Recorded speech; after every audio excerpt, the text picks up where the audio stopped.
Ika-26 na kabanata sa pagpapatuloy. Nakangiti si Jiang Huang na siya ay unti-unting nawawala na lumalabas pala na after image lang ang tinamaan ni Bloody Cloud Emperor. Na sinabi pa niya na yun daw ay kanyang linya.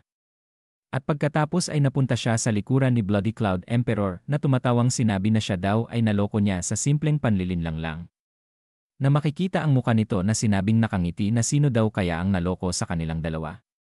Na si Jiang Huang ay napatingin sa kanyang paa na sinabi na iisip na daw niya kaagad ang kasunod na hakbang, ganun daw pala. Bagay na bagay daw talaga sa kanya ang pangalan niya. At pagkatapos ay inatake siya ni Bloody Cloud Emperor ng kanyang pamaypay na sinabi pa niya na ito na daw ang katapusan ng kanyang pagkamadaldal. Sinabi ni Jiang Huang habang nilagyan ng enerhiya ang kanyang kamay na mukhang kailangan na daw niyang magseryoso ng kaunti. Na ito ay itinira niya sa nakakabit sa kanyang mga paa. At pagkatapos nun ay hinarang niya ang ginawang atake ni Bloody Cloud Emperor habang nakangiti. At lumipat ang eksena sa espadang may enerhiya. Na ang ating bida ay kinakalaban ang mga guons na sinasabi ng mga ito na ano daw ito. Na sinabi pa ng nakahandusay na guons na ito daw ay ang Wind Fury. At kailangan daw nila siyang matalo. At ginamitan ng ating bida ang isang ito ng palm technique na ikinasigaw nito ng sakit. Habang sumusugod ang dalawang ito sa ating bida, ay sinisigaw ng mga ito na ang batang ito daw ay napakalakas. Na sinabi naman ng isa na magmadali na daw sila upang patayin siya. Ibinuka ang paa ng ating bida. Na siya ay mabilis na gumalaw na unti-unting nawawala. Na napasabi ang isang ito na humampas ng espada na nasan na daw siya. Na sinabi naman ng isa na ito daw ba ay na hindi na naituloy ang pagsasalita. Na makikita ang after image ng ating bida. Na siya ay mabilis na napunta sa kanilang likuran at inatake niya ang dalawang goons. At pagkatapos ay tiningnan niya ito sa pagbagsak. Sinabi niya sa isip habang makikita ang muka niya na ang Divine Marriage Steps daw ay talagang napaka-epektibo. At makikita ang dalawang nanunood sa itaas ng burol habang ang ating bida ay patuloy na nilalabanan ang mga goons. Na napasabi ang may mahabang sombrero na sino daw ang batang yon. Natumugon sa kanya ang isa na ang akala daw niya si Song Wukong lang ang magiging problema bukod sa Palm Emperor. At sino daw kaya ang batang yon? Na dumating na ang kanyang kapatid na tumalon papunta sa kanya. Nagkatalikuran sila na sinabi sa kanya ni Wukong na brother. Na naging abala daw siya sa pag-asikaso sa bandang kaliwa. Na napasabi naman ang ating bida na Wukong. At pagkatapos ay nagsigawan ang mga tagadala ng bag na sinabi na ang Plum Blossom Swordman na si Song Wukong daw ay dumating na dito. Sila daw ay ligtas na. Na napatulala na lang si Lady Yeon sa kanyang nakikita. At napasabi ito sa kanyang isip habang makikita ang muka niya na nakatingin sa kanila na may pag-asa pa daw. At tiyak daw na malakas si Master Song Wukong. Pero hindi daw niya inakala na ganito kalakas si Song Wukong. Inatake ng magkapatid ang mga tulisan na nakapalibot sa kanila. Na sinabi sa kanyang sarili ni Su Wukong na sino daw ba ang mga taong ito. At bawat isa daw sa kanila ay medyo malakas. Siguro sila daw ay mga nasa pangalawang antas na master martial artist. At mahigit 100 pa daw ang mga ito. Dagdag pa niyang sinabi sa kanyang sarili na hindi ko masasabi na kaya kong harapin yung dalawa roon sa taas. Na nanonood ng laban. At kilala daw ang Bloody Cloud Emperor sa paggawa ng mga bagay mag-isa.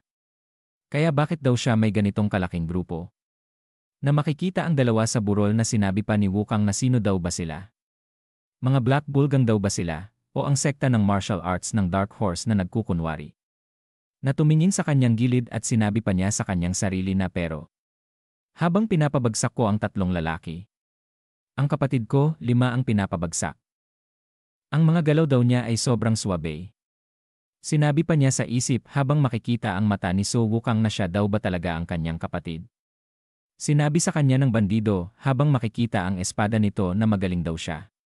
Na sinabi naman sa isip ni Wukong na naiinis na hindi daw siya pwedeng magpatalo. Siya daw ang Plum Blossom Swordsman. Na inatake niya ang mga ito ng Plum Blossom Sword. Na napatingin sa kanya ang ating bida na sinabi niya sa kanyang sarili na talagang naging kahanga-hangang daw siyang mandirigma. At hindi daw siya pwedeng magpatalo bilang kuya niya. Na gumamit naman ng mga kasanayan ang ating bida na Divine Marriage Steps, Wind Fury Strike at ang Northern Ice Storm. Na napasabi sa kanya ang mga bandido na buwisit. Paano daw siya nakagagawa ng ganong kalakas na wind fury? Na sinabi naman ng isa na magaling din ang pamamaraan daw niya sa espada. At huwag daw nilang hayaan ibaba ang kanilang depensa. Na sinabi naman ng ating bida na may pagkainis na marami pa rin daw ang natitira. Kailangan daw niya gumawa ng isang plano. Na biglang may naisip siya na napasabi na tama. Iyon daw. Na naisip niya ang ginawa ni Gyeonghong at ang ginawa niyang teknik na palad. At pagkatapos ay ginawa niya ito na tumira ng malakas na hangin. Na nagulat ang mga ito na sinabi na buwisit. Isa na naman daw na wind fury, iwasan daw nila ito. Na napangiti naman ang ating bida na sinabi sa kanyang isip na ngayon. Nahuli na daw niya silang lahat. Na tumalon siya sa ere na gumamit ng cloudburst. Na napasabi ang isa na sa itaas daw. At pagkababa ng ating bida ay kasabay ng pagbagsak ng mga ito. Na sinabi niya sa kanyang isip habang nakatingin sa kanyang espada na ang pagsasama daw ng kay Gyeonghong Spear Key at ang Rainstorm mula sa Shan Shui Painting ay talagang epektibo laban sa maraming tao. Na sinabi ng isang ito habang tumalon na ang isa na 30 tao daw ang natanggal ng sabay-sabay. At hindi na daw nila kayang matiis na manood na lang. Na ang dalawa ay bumaba na sa harapan nila na sinabi pa ng mga ito sa mga kasamahan nila na tumigil na daw sila at umatras, simula daw ngayon sila na ang bahala dito. Na napasabi naman ang ating bida na nandito na daw sila. Na mabilis itong sumugod na sinasabi pa na siguro siya daw ang mangmang na apo ng Palm Emperor. Nakakabwisit. Hindi daw naman dapat siya magaling sa laban. Na hinarang naman ito ng ating bida na sinabi sa kanya na ano daw naman ang alam niya tungkol sa kanya. At pagkatapos ay lumipat sa isa na sinabi nito na naghandang umatake na Song Wukong, tulad daw ng inaasahan mula sa Plum Blossom Swordsman. Na sumugod ito na sinasabi pa na pero tama na daw ang paglalaro. Na tumugon si Wukong sa kanya na mukhang siya daw ang tipo ng tao na maingay. At lumipat muli sa ating bida na sinabi nito hindi daw niya alam kung paano mo ako nalaman. Pero hindi na daw siya ngayon tanga at hindi daw siya matatalo ng mga walang kwentang tao tulad niya. Na tumingin ito sa kanya at sinabi na ha. Mukhang nawala na daw sa katinuan ang tanga na ito. Siya daw ay si Yu Mayong-su. Naglakas loob pa daw siyang hamunin siya. Na sinabi ng ating bida na ganun na daw ba ngayon? Binibigyan ng pangalan ang mga basura. Tumahimik na daw siya at lumapit, tanga. Na napalingon ang kanyang kapatid na sinabi sa kanyang sarili na saglit lamang daw. Ang makakalaban daw niya ay si Yu Mayong-su. Isa sa Evil 3 ng Yunnan. Na makikita ito na sinabi pa niya na alam daw niyang hindi sila mga karaniwang tao. Pero bakit siya daw ay nandito? Makikita si Yu Mayong-su na sinabi sa kwento na ang Evil 3 ng Yunnan. Ang pinakasikat na mga kriminal sa Yunnan.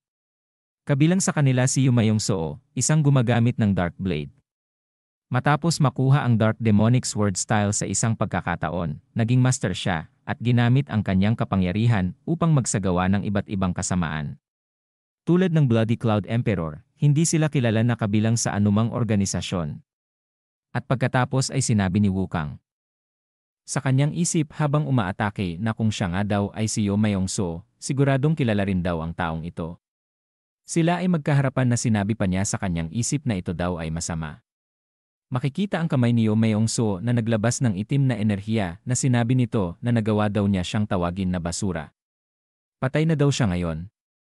Na ito ay sumugod sa ating bida. Na makikita ang mata nito na nakatingin sa itim na aura ni Yu Mayong-su na tatama na sa kanya. At dito na po nagtatapos ang ika-26 na kabanata.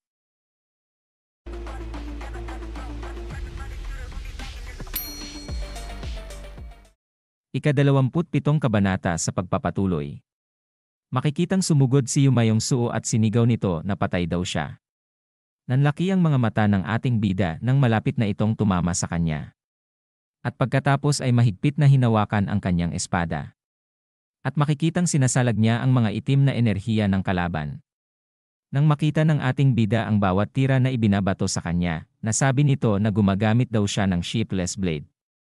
Kung ganon, ay gagamit din daw siya nito.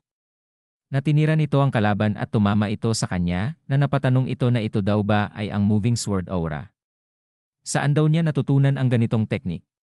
Makikita ang malaking mata nito at napatanong muli na sino daw ba talaga ang buwisit na tangang ito. Naiwinasiwas ng ating bida ang kanyang espada at sinabi dito na tumahimik daw ito dahil kakasimula pa lang daw niya. Sumubod ang ating bida at nasabi ni Yu Mayong-su sa isip na ano. Bumagal ang kanyang espada. Nakatingin ito sa espada na sinabi pa niya sa isip na nanlaki ang mga mata at nasabi na lang na hindi. Kailangan daw niyang mag-focus. At nang biglang tumama sa kanyang katawan ang atake ng ating bida na nasabi na lang nito na lintik. Kailan pa daw niya ito itinira? At ito ay gumantay na makikitang naglabas ito ng mga espada at sinabi niya sa isip na ito ay masama. Kailangan na daw niyang tapusin sa isang tira lamang. At ginawa niya ang Dark Demonic Sword style. Makikitang tinamaan ang ating bida ng kanyang teknik at nasabi nito na nahuli daw niya siya. Ngunit nanlaki ang mga mata nito na nagulat. Na makikita ang mga espada na tumusok lamang sa after image ng ating bida. At makikitang sumusugod sa likod nito ang ating bida na kanyang ikinagulat at napasabi na ano. Lumingon ito at nasabi sa kanyang isip na siya daw ang nahuli ng ating bida. Nananlaki ang mata nito na sinasabi pa sa kanyang isip na parang huminto daw ang oras. Ito na daw ba ang katapusan ng kanyang buhay? Dagdag pa niya na makikita ang liwanag sa mata ng ating bida na. Habang hawak ang espada. Na sinasabi sa isip ni Mayong-su na mukhang nagkamali daw ng paghuhusga ang mga pinuno.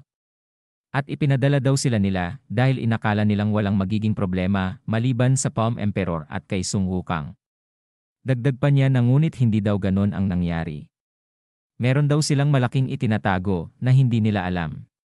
At si Yu Mayong-su ay tinamaan ng tira ng ating bida. Na sinabi pa nito sa kanyang isip na mayroon daw pala silang ganitong halimaw. Na ang mata nito ay nanlaki sa gulat. At pagkatapos nito ang ating bida ay nakatayo sa harapan nito na pinagmamasdan niya habang bumagsak na sa lupa na wala ng buhay. Na siya ay hinihingal na hindi makapaniwala na nagawa niya ito. At lumipat naman sa kanyang kapatid na hawak ang espada na umaatake. At napasigaw ang isa sa kriminal ng Yunnan dahil sa natinamaan ito na nahiwa ng espada ang kalahati ng katawan nito. Na si Sung Wukong ay tiningnan ang lalaki na pabagsak na sa lupa. Na siya ay hinihingal na may sugat sa pisngi. Tinawag siya ng ating bida na Wukong. At sinabi na kung ayos lang daw ba siya. At sumagot ito na ayos lang daw siya. Nanlaki ang mga mata ni Wukong at napanganga na napasabi sa kanyang isip na imposible. Mas malakas daw ang kapatid niya kaysa sa kanya. At sobrang laki daw ng agwat. Hindi daw ba siya halos nasa antas na ng isang legend? Nagulat si Wukong nang sumigaw ang kanyang kuya dahil nagmamadali itong tumakbo at sinabing marami pa silang natitirang kalaban. Tara na, Wukong! Nang sila ay patakbo na ay may nagsalita na huminto daw sila. At ibaba daw nila ang mga sandata. Binihag pala nila si Lady Yeon at si Jo na tinutukan sa kanilang lead.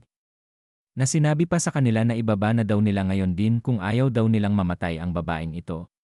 Na naiinis ang ating bida na sinabi na sobrang dumi daw ng kanilang pamamaraan. Na naiinis din ang kanyang kapatid na sinabi na hayaan daw muna nilang gawin ngayon ang mga sinasabi nila brother. At tumawa naman ang may hawak. Kay Lady Yeon na sinabi nito habang tumatawa na mukhang mas matalino daw ang bata niyang kapatid. Tama daw ang ginawa niya. Na naiinis naman ang ating bida na sinabi nito na saglit lamang daw. Na hinawakan niya ang kanyang espada ng mahigpit. At sinabi niya na napatingin sa kanya si Wukong na sa tingin daw ba niya pairalin nila ang awa sa convoy kahit mag-surrender sila. Kung mahuli daw nila sila, maaari daw nila silang gawing bihag din. Na sinabi ni Wukong sa kanyang sarili na makikita ang muka niya na tama daw iyon. Nagkamali daw siya sa madali ang paghuhusga. At kung mahuli daw nila sila, ang Palm Emperor daw ay maaapektuhan at sila daw ay magiging sagabal sa kanilang lolo. Na sinabi pa ng ating bida na hindi daw nila pwedeng sundin ang gusto nila, anuman daw ang mangyari. Na sinabi naman ni Wukong na pero wala na daw silang ibang pagpipilian. Na biglang dumating si Jiang Huang na nasa ere na sinabi nito habang tumatawa na nag-aalala daw sila sa mga walang kwentang bagay. Na sila ay napatingala sa kanya. Na napasabi ang may hawak kay Lady Yeon na ano. Na ang mga ito ay tinira ni Jiang Huang ng kanyang enerhiya. Na tumama naman ito sa mga noo ng mga bandido. Na ang mga ito ay bumagsak sa lupa. At nang makababa na ito ay napasabi ang dalawang magkapatid na lolo. Na sinabi naman ni Lady Yeon na ang Palm Emperor. Na nakatayo nitong sinabi na kung kilala daw nila siya kahit kaunti. Hindi daw sila magtatangka na gamitin ang mga bihag laban sa kanya. Na napasabi si Lady Yeon na ito daw ba ang lakas ng Palm Emperor. Na napatingin naman sa bandido na bumulagta sa lupa si Jo na sinabi na kahit na daw ang mga mandirigmang dekalibre ay para lang mga insekto sa kanya. Na napasabi naman ang ating bida na lolo. Ano na daw ang tungkol kay? Na sinundan ng tanong ni Wukang na tinalo na daw ba niya ang Bloody Cloud Emperor. Na lumingon ito na sinabi sa kanila na tungkol daw dyan. Na biglang bumalik sa pakikipaglaban niya kay Bloody Cloud Emperor sa kakahuyan. Na sumugod si Jiang Huang kay Bloody Cloud Emperor na sinsabi na kaya daw ba niyang makipagsabayan sa kanya ng ganito katagal. Na tumugon ito na sinabi na makipagsabayan. Hindi daw ba niya kayang aminin na napapaatras siya? O nagmamagaling lang daw siya para takpan ang takot niya? Dagdag pa niya habang sinalubong si Jiang Huang na kung ganun, ipaparanas na daw niya sa kanya agad. Ang pakiramdam ng pag-agaw ng kaluluwa niya mula sa kanya. Na napasabi na naman si Jiang Huang na ganun daw ba? At sinabi niya sa kanyang isip na hindi pa daw niya nakikita ang ganitong kalakas na pagnanasa sa pagpatay. Na sinabi pa ni Bloody Cloud Emperor na mamatay ka, Palm Emperor. Na ito ay nagulat nang bumukas ang sugat na tinamaan ng ating bida sa kanyang noo. Na napasabi na ano daw ito. Na nagulat din si Jiang Huang sa kanyang nakita. Na napasabi si Bloody Cloud Emperor na huwag daw niyang sabihin sa kanya. Na ang atake ng batang iyon kanina sa kanya. Na hindi na itinuloy ang sinabi. Na napangiti naman si Jiang Huang na sinabi nito na ngayon na daw ang pagkakataon niya. Patay na daw siya ngayon, Bloody Emperor. Ikaw na maliit na tanga. Na sinabi nito habang makikita ang muka na nagdudugo ang noo na lintik.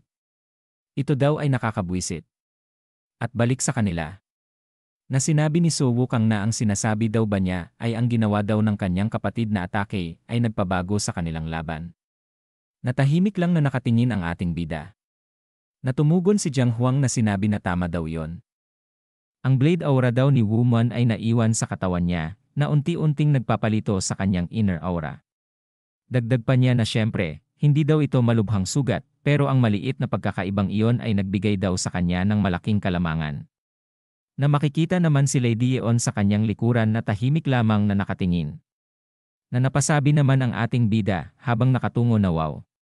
Na biglang sinabi niya kay Jiang Huang na kung gayon patay na daw ba siya.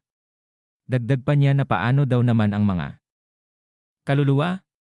Ano daw nangyari sa kanila? Na napasimangot naman si Jiang Huang na sinabi sa kanya na sa kasamaang palad, hindi daw niya siya napatay. Ang tusong babae daw na yon, magaling daw siyang tumakas.